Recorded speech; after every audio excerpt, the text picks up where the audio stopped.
The reaction for me was a combination of nostalgic and emotional, and it had that effect on me. But at the same time, I enjoyed the hell out of it, and I'll probably be watching it many times. If it's ever available commercially, I'll probably buy a copy, although I could probably download it if I wanted to.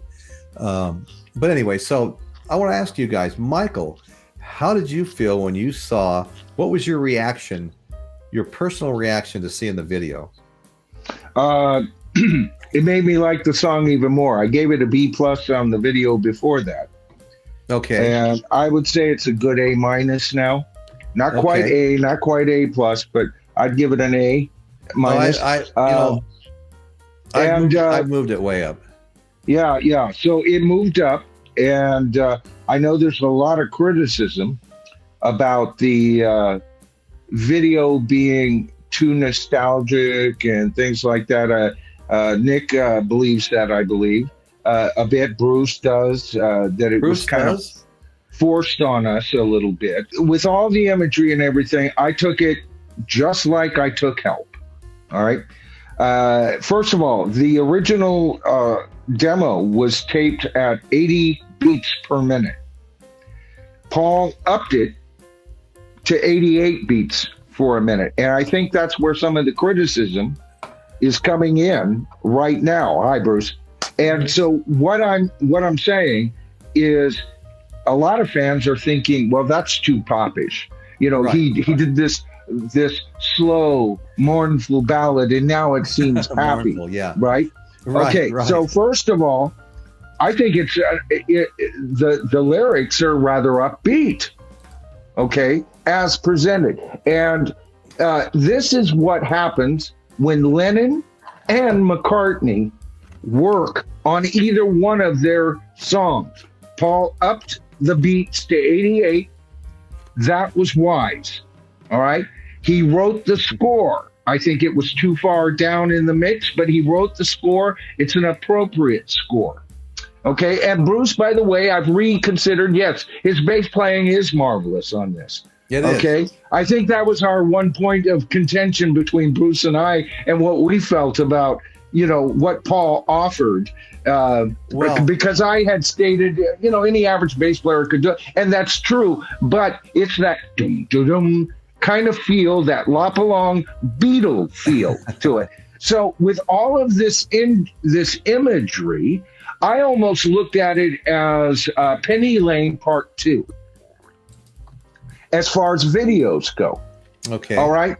Somehow that video tells a story, even though it's just a bunch of snipped up versions of the Beatles walking around the Penny and riding around the Penny Lane area. Right. And so I think you need to look at this video as a collage.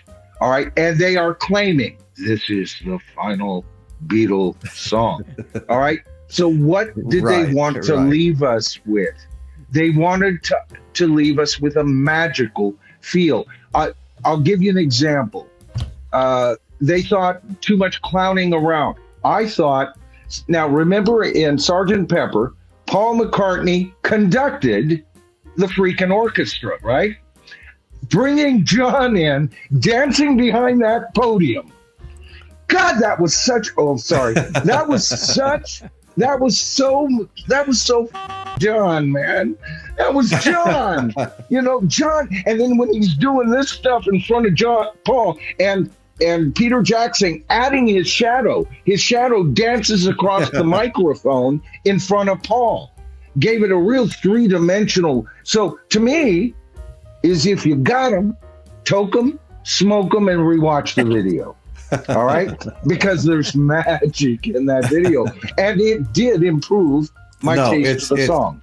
For me, it did for me dramatically. Yes. Yeah. Especially after listening to the song on a good player, you know, with great speakers and stuff. It was. Well, I think it's good for this panel because you and I are, I think, a little bit more up about the video, and I think Nick and Bruce kind of is the flip side to that. Well, I'd like to hear one of them talk about it right now. Absolutely. Go ahead, Nick. Well, first of all, let me introduce Bruce.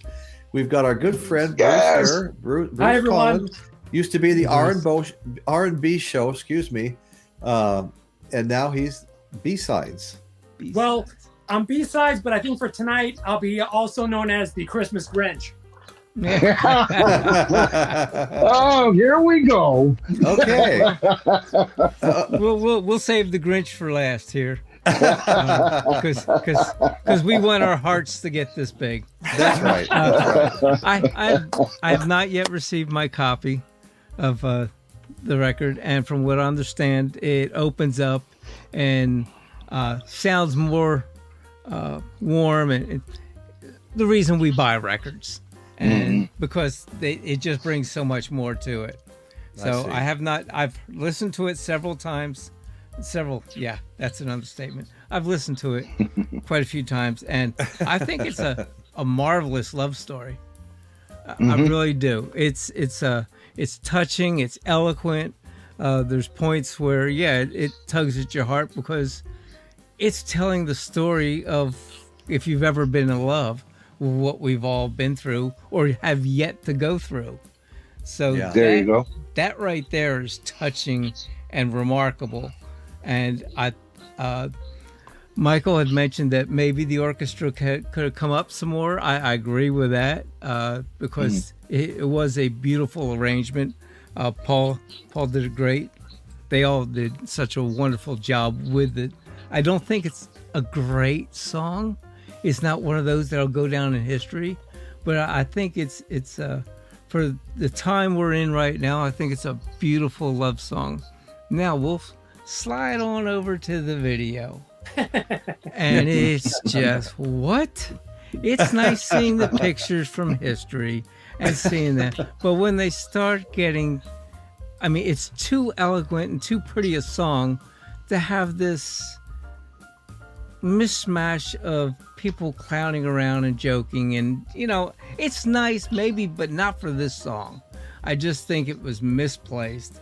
They were trying to show the lighter side because it is a heart-tugging song, but I think they would have been better to just leaving it as a heart-tugging song, even though we're walking down memory lane. The song wasn't about the Beatles walking down memory lane, I don't believe. It was a love song between John and Oko. Sure, it wasn't Peg. That's another story. Yeah, exactly. But I just thought it was misplaced. It was, certain parts of it were really heart touching, and then all of a sudden, here comes the Three Stooges. I'm like, wait, what? What is with that? I mean, it just didn't. To me, it didn't mesh right with what was going on. It was nice seeing it, but as part of the song, maybe as an addendum to the song, that would, I don't know. It just, to me, it was misplaced. And I'm hoping to get the same thrill from the 45 when it gets here and give it a spin. What a journey this week has been, huh, guys? I mean, Oh, yeah. just Hello, Bill. Anyone who has watched my videos knows, it started with the documentary. I did a video on that, and I really enjoyed the documentary. It kind of really whet my appetite even more for the song. It made me anticipate it much more. So it was very effective in that sense. I was much more excited after watching that documentary to hear the final product. And then for the song itself, for me, I have to say, final grade, an A. I really, really like the song. And to hear myself say that, as someone who was not a fan of that demo, I'm really shocked to hear myself graded that well. But the song, the completed song, is a miracle. It's miraculous what they did. It's a triumph of production. It's a triumph of arrangement. Paul's passion shines through as far as really filling in the gaps on that song. Yep. And, all these people are saying that, it's initially, yes, it may have been a song from John to Yoko, but it takes on a whole completely different subtext, as a Beatles song. It's probably what the Beatles may have sounded like today. So, I mean, you have to kind of leave that open. It has the Beatles on it. And surprisingly, this one, to me, because of the technology being where it is and it feeling more complete and whole, and, and the clarity of John's voice, it's the best of the three for me personally, until they go back and fix the other two, and then we'll be able to rate it a little bit better. That's a good point. That's a fair point. Yes, that is a fair point. And so that's my feeling on the song. The video, I think I'm more with Nick on this in the sense that watching that, I was okay with the beginning of it, but then I felt like Jackson was doing everything he could to really manipulate the audience and wring every last tear. And I didn't like the effects, and I didn't like them sort of all being together as if they were playing the song together. Just, for me, it was like a step too far on the nostalgia bait and on the sentimentality. Like, the song has a lot of power to it, and it communicates a lot on its own. And I think this was too literal an interpretation of it, even though I know people were very, very moved by it, and I can appreciate that side of it too. But I kind of found it a little bit cringeworthy myself, to be honest. Now, I thought that scene that you're criticizing will become very poignant in a few years, because in a few years, they'll still be playing this video. And what if all of the Beatles have passed away and now we are left with this Jackson piece? See, I think that's what the Beatles were going for, is alive or dead, we are forever, you know? And I loved that feel. That's what I got from it anyway, Bruce. Yeah, I can totally relate to that. Totally relate to that. And Bruce made some comments about the song itself, that he had moved it up from like a B to an A minus, and that's exactly how I feel. Do I think it's a masterpiece? No, not in the context of the best songs the Beatles ever made. No. Right. But not at all. But what I'm trying to say is it's a masterpiece. No and yes. It's a masterpiece how they put this damn thing together. Right. That's a masterpiece. You know what this song is suffering from is the way they marketed it, because they overhyped it so much. And to the average fan, they don't know the work that's gone into this song, and they don't know where this song came from in terms of like out here we're preaching to the converted. Like, I was going to urge everyone, probably. I was going to urge everyone who hasn't heard it to listen to the original demo, and the stems are out there too. If you really want to know the work that was done in it, listen to the stems. But of course, I think everyone here has done that. The general public, they don't understand like sort of what was accomplished here. So they're just comparing it to like, the best Beatles songs or whatever. And it's not that. It's a whole different accomplishment. And the other thing too is that while it might not be like a perfect song in terms of like in the Beatles canon, it has a lot of emotional power for what it is. Oh, and here's a cool thing to listen for. The extra parts that Paul wrote, and finishing. Do you notice when Lennon finishes each verse in the demo, he kind of almost whispers and doesn't quite say the word. Yeah. People don't know this about Paul McCartney. Paul McCartney is an excellent imitator. He can imitate anything. He's a freaking monkey. And he sings it, and you could swear it's John, and it's Paul. Wonderful.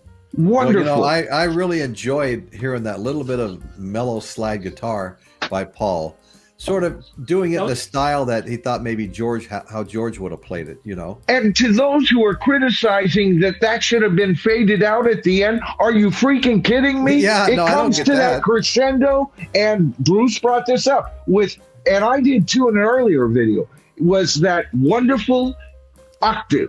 On Paul's bass, and those notes that the slide plays is like an orchestra in itself. It's a wonderful, one of the Beatles' best endings ever. If you don't know what I'm talking about, just play the last half minute of the song and just listen to it. Go on the journey, folks.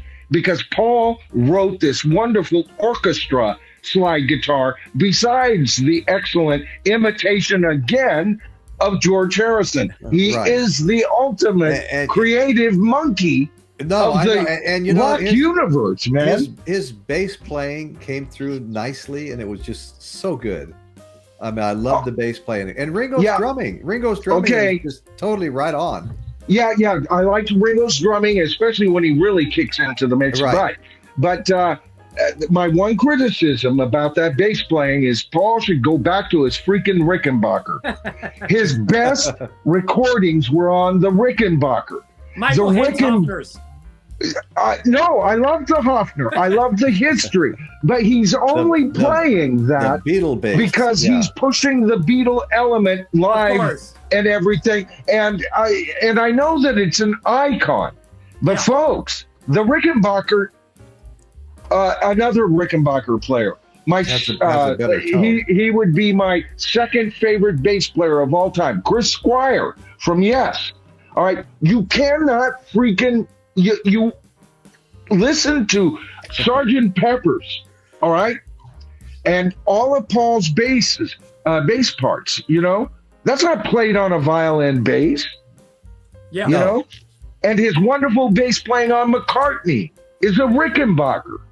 And you know that wonderful live album, Wings Over America, he's playing live, and he did it right in front of me at the Cow Palace. A Rickenbacker, man. That's his best bass, bar none. The violin bass had its due and everything. The thing can barely stay in tune. He loves that thing, though. He absolutely loves that thing. Yeah. I know he does. Well, you know, out of all the Beatles, and there's nothing wrong with this, but out of all the Beatles, Paul McCartney wanted to be a Beatle the most. Yeah. You know, he's in love with the Beatles to this day. Yeah. He would say, oh, we'd put on our shirts and then put on our suits and our Beatle boots, and all of a sudden you were a Beatle.